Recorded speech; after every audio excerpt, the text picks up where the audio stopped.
Selamun Aleyküm değerli kardeşlerimiz. Biz şu anda Afrika'da Çad ülkesindeyiz. Abbeşe bölgesinde geldik. Bir tane Kur'an medrese ziyaret geldik. Burada çocuklar Kur'an-ı Kerim ve İslami eğitimler alıyorlar. Buradaki çocuklar bu tahtada Kur'an-ı Kerim okuyorlar. Mesela bu ve Şemsi ve Duhaha suresi burada yazıyorlar ve okuyorlar. Öyle Kur'an-ı Kerim ezberliyorlar. Buradaki çocuklar hepsi Kur'an-ı Kerim hafızlık yapıyorlar.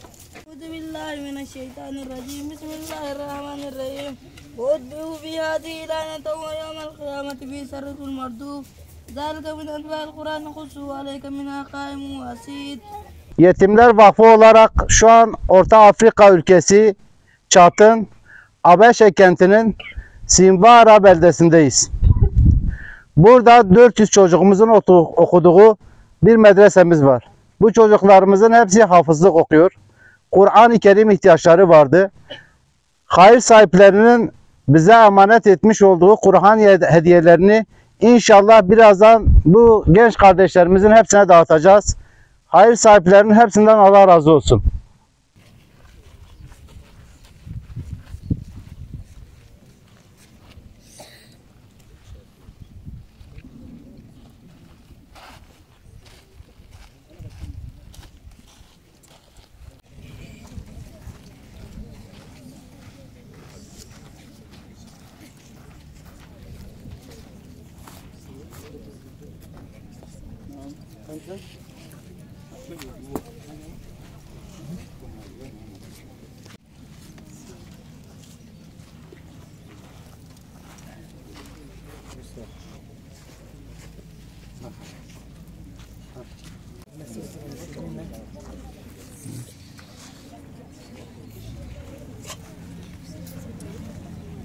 صبر جميل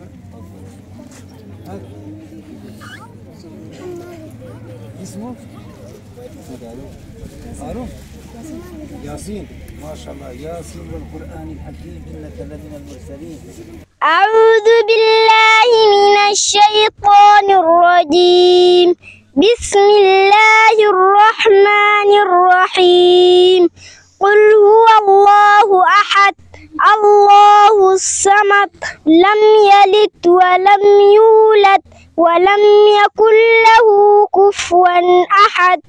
Hayırseverlerin bu güzel çocuklara gönderdikleri eşarp ve başörtülerini dağıtıyoruz. Rabbim hayır sahiplerinden razı olsun inşallah Teala. Gerçekten bu çocukların böyle gözlerindeki ışıltıyı görebiliyorsunuz.